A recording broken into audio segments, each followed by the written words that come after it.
I mean, if you don't unpack, your kids will.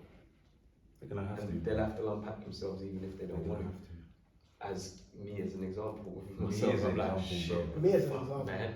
Like, oh shit, my parents, man, they didn't think about this thing too much because I only got taught one side, which was Hitler and all this stuff. But when I've started to, I've only got to know my black side now, and I feel sad that I haven't known this for my whole childhood, because I would have had a lot more of a better connection to life, number one, because my culture is more connected to nature and traditions, and they treat women in a more healthy way. They have a lot more respect. I was treated with like, there's just so many. What would have happened if you got those downloads? Mate, levels. You know something would have happened. Like something levels. different. Because now I'm having that transformation now. In terms of myself and going from hearing to feeling, like hearing about things to feeling, because I've had the direct experience. And I think I said this before, but I do think it's reckless just getting into interracial relationships without understanding. Because if you get into interracial relationship and you start having sex, then before you even do, you got to unpack each other, and you got to see if you got a real ally on your team or not. Because that person in front of you, when the shit hits the fan, we find that the white woman will turn on their man. Right. It's not saying, you know what, even if I don't get on with you, I'm not just dating you, I'm dating anything you come with. The power structure, this is it, you see, and it's like, if a woman has learned, if a white woman has learned that her tears have currency and they have power, say that if again. she's learned that society moves, like they say, the children that normally make it to the missing posters are the blonde hair, blue-eyed children, because that speaks to the heart of the nation and the people, where the power is. And if she knows that just by crying she can tap into that, you better be on your best behavior all day, every day. The Egyptians in these films look like how they look for a reason, because it appeals to the world. It's a universal look. Basically, white people are universal. Yeah, they can't that is the standard. The royalty, true royalty, Africans can't be black, not on TV. They gotta be white. So it's as you said. It's definitely a trick. I mean, to go into that with more detail, you always see the baddies in films always dressed up like Africans. And if there's no black people in the room, then they're Russians, innit? But more time they're gonna be black people. They're gonna look like, or they're gonna dress in dark. See what I'm saying? Like even like Lord of the Rings. I'm not angry at Lord of the Rings, that's their thing. That's their folklore, their culture, whatever. But we do see what the baddies look like. They're darker beings. You know what I'm saying? And it represents how their worldview is expressed. I'm not against the white man having a pub. Enjoy your pub. I'm not coming. That's what I'm scared. I got to do my thing over here. And you know what I mean? You feel what I'm saying? But it's the power structure. So if you don't know, and it's important. You see, it matters. It matters. Hold on, I want to say something as well. Something that I learned. But you have to be comfortable with being one of the chosen ones, and you've got to come to terms with it. You gotta break that down, bro. Okay, cool. So like the human experience is an experience of a lot of contradictions. Of how we understand the world that we're in, just to feel comfortable about life, death, and all of these things. But like, what's that common song? Gaining one's definition. That's God.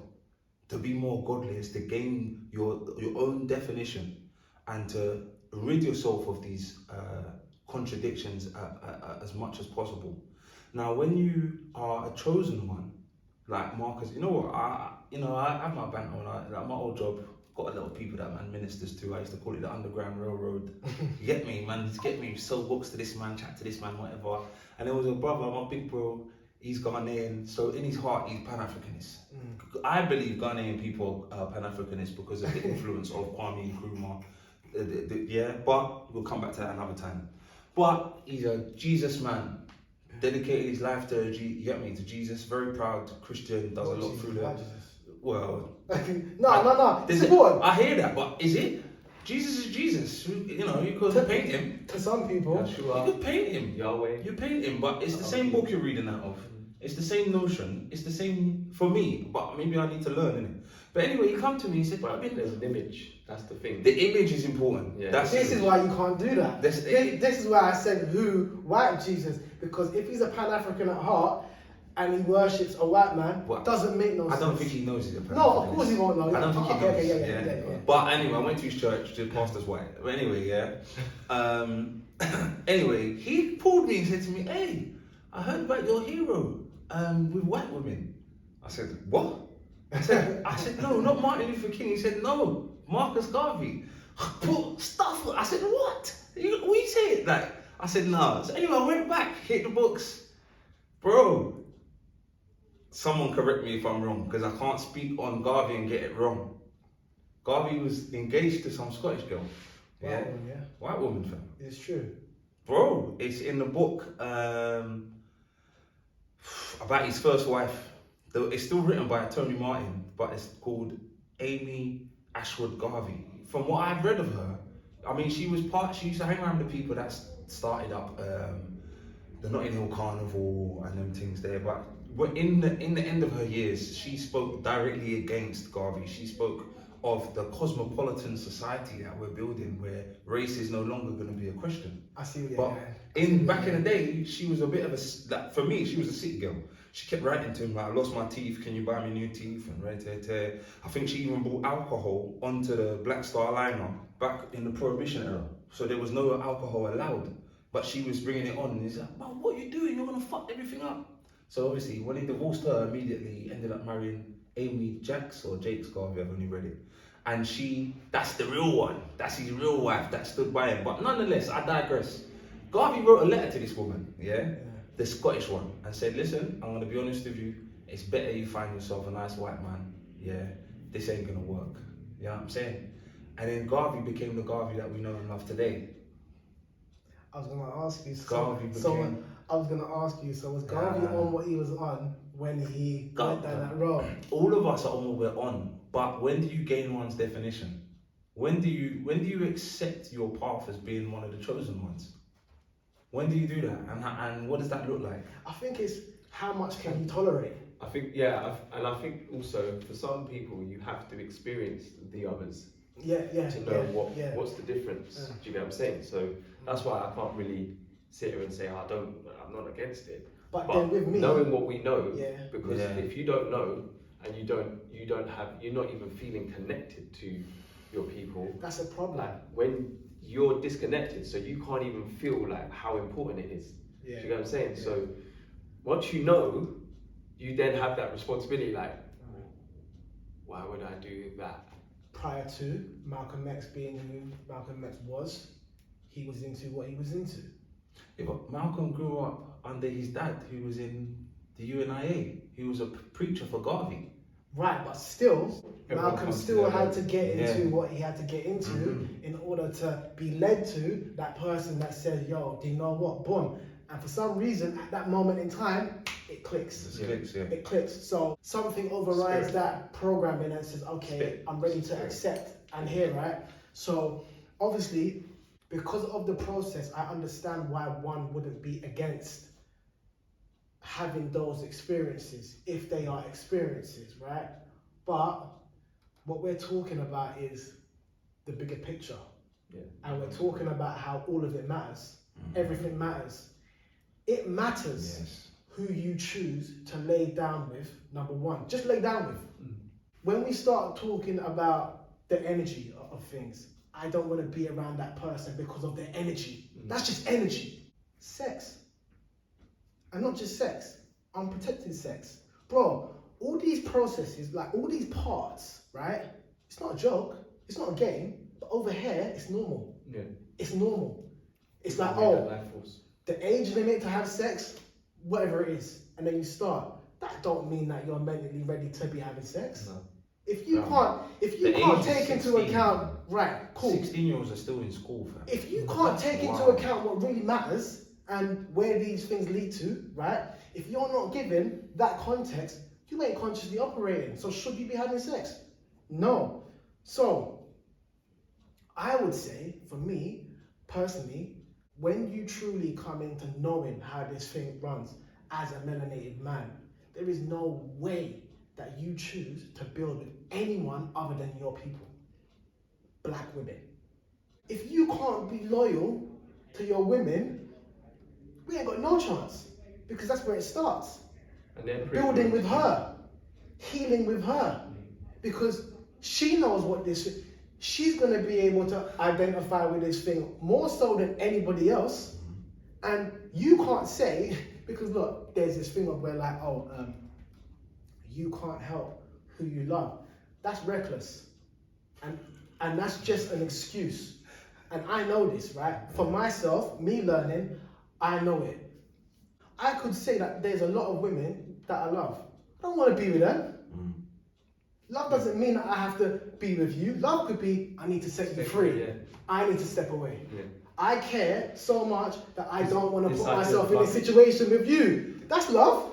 But they've given us this idea of love and attachment and control. Attachment You know what and I'm saying? control. So, like, Right. Okay, but if their idea of love has been always programmed as a white image, of course you're gonna love white women and think that's love. Bro, But then where's your Pamela Anderson was sold to me. Yeah.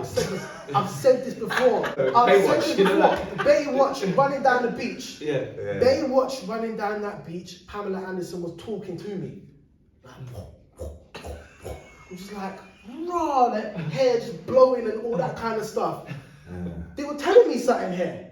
Then it turned into light-skinned women.